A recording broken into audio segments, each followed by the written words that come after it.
شفاء صدور فاض وعطر كل لسان. حجامہ کوئی زہریلا اثر ہو، جسم میں درد ہو، خاص طور پر سر اور اسپائنل کارڈ کا، کمر کے درد میں خاص طور پر، اور کسی بھی بیماری کے لیے عام طور پہ حجامہ کرایا جا سکتا ہے. جو پہلی حدیث ہے حجامہ کے بارے میں، سنن ابن ماجہ کی حدیث کہ رسول اللہ صلی اللہ علیہ وسلم نے ہدایت فرمائی کہ میں اس رات جس رات مجھے معراج میں لے جایا گیا، جب بھی کسی گروہ پر گزرتا وہ کہتے کہ اے محمد اپنی امت کو حجامہ کا حکم دو. اور یہ صحیحین کی حدیث ہے، اس کو ہم دیکھتے ہیں. صحیحین میں طاؤس کی حدیث سے جو ابن عباس سے مروی ہے، ان کے الفاظ یہ ہیں کہ نبی صلی اللہ علیہ وآلہ وسلم نے پسنا لگوایا اور حجام کو اس کی اجرت دی، یعنی کپنگ کرائی اور اس کا معاوضہ بھی دیا. اور صحیحین میں یہ حدیث حمید الطویل بروایت انس بن مالک مروی ہے کہ نبی صلی اللہ علیہ وآلہ وسلم کو پچھنا ابو طیبہ نے لگایا. آپ نے بطور اجرت 2 صاع غلہ دیے جانے کا حکم فرمایا اور اپنے غلاموں سے گفتگو فرمائی. انہوں نے ابو طیبہ کا حصہ کم کر دیا. آپ نے فرمایا جن چیزوں سے تم علاج کرتے ہو ان میں بہتر پچھنا لگا کر علاج کرنا ہے. یعنی پچھنا لگانے کو ایک اچھا علاج آپ صلی اللہ علیہ وآلہ وسلم نے قرار دیا. اور فصل نمبر 16 میں اگر آپ پڑھیں گے پچھنے کے فوائد یا حجامہ کے فوائد، تو اس میں یہ بتاتے ہیں کہ پچھنا بدن کے اوپری حصے جو ہیں، سطحی حصے کہتے ہیں، سرفیس جو اوپر کا حصہ ہے، یعنی اسکن کو صاف ستھرا بناتا ہے. اور اسکن کے اندر جو وینز ہیں، یعنی جو ہماری رگیں ہیں، وینز وریدوں کو بولتے ہیں. وریدیں آپ دیکھتے ہیں کہ ہاتھ میں بھی اگر آپ ہاتھ نیچے کی طرف کریں تو آپ کو یہ بلو وینز نظر آتی ہیں اپنے ہاتھوں پہ. ان کے اندر گندا خون دوڑتا ہے.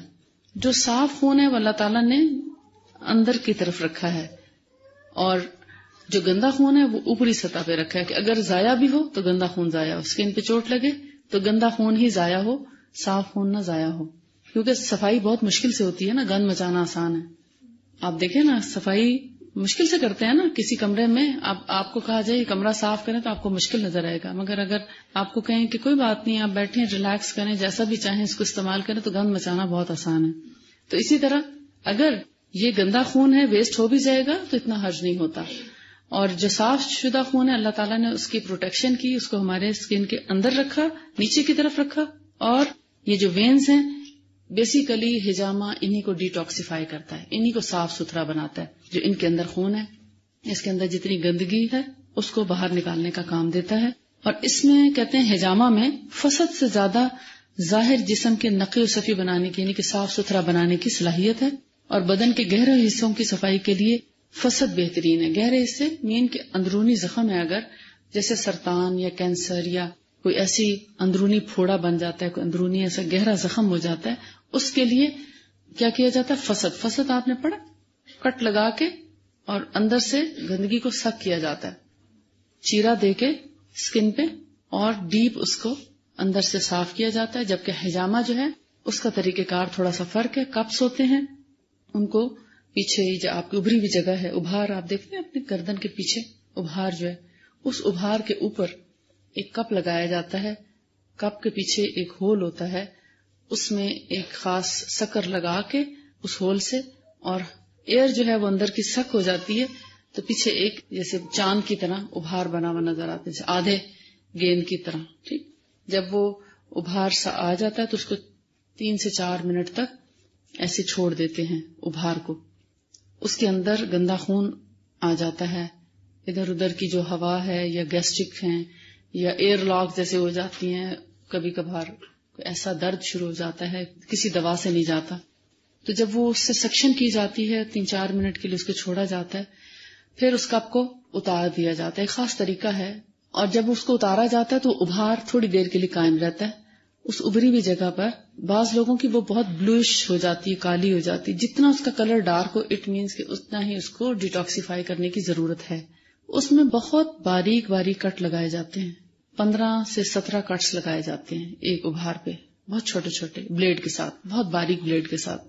پھر دوبارہ وہاں پر کپ لگایا جاتا ہے اور اس سے سکشن کی جاتی ہے، تو اس سکن سے ہلکا ہلکا خون رسنا شروع ہوتا ہے، بہت مائنر سا.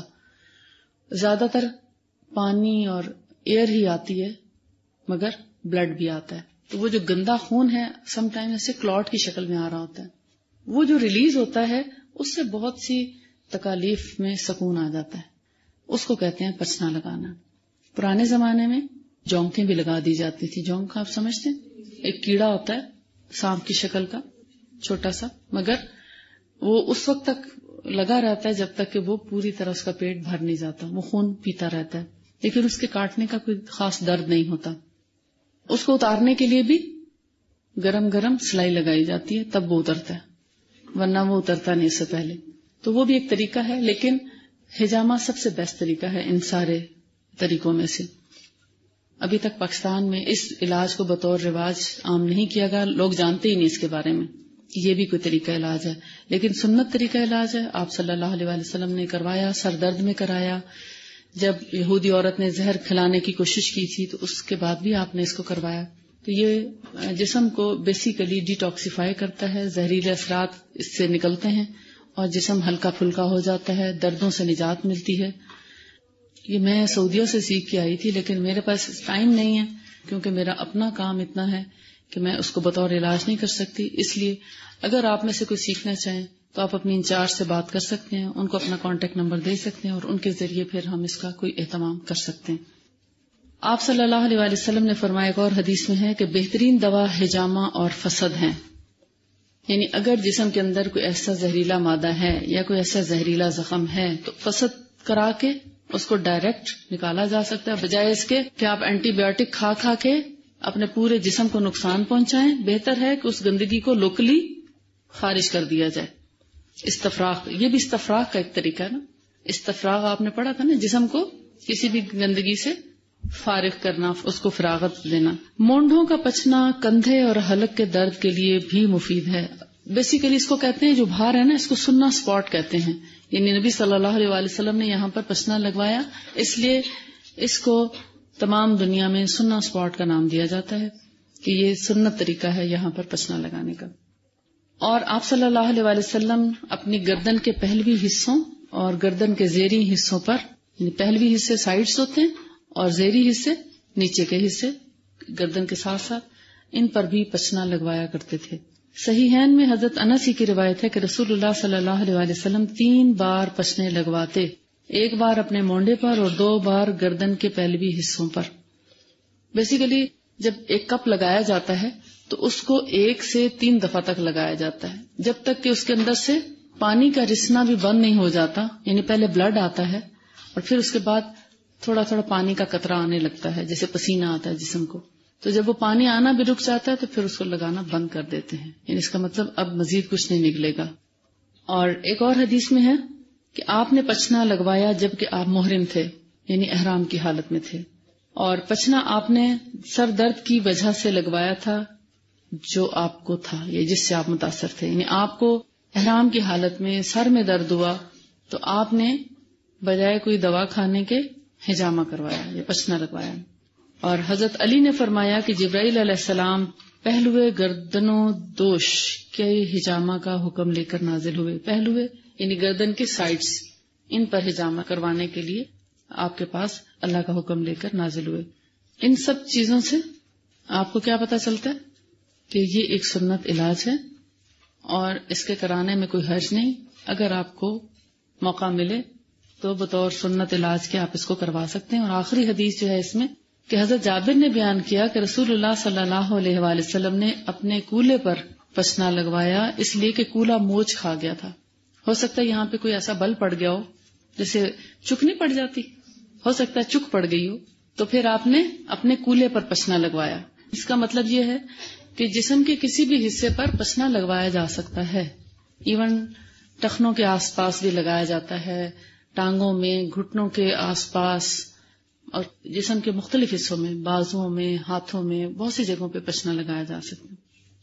یہ پوری ایک سائنس ہے اور اس کا پورے باڈی کی ڈیٹیل ہے، کس بیماری میں کون سی جگہ پر آپ پچنا لگائیں، حتیٰ کہ اب تو تھائرائڈ اور شوگر اور بلڈ پریشر اور نہ جانے کیسی کیسی یعنی کمپلیکیٹڈ بیماریوں کے لیے بھی انہوں نے پچنا کے لیے پوائنٹس نکال لیے ہیں۔ ایسے ہی جیسے پریشر پوائنٹس تھراپی ہے،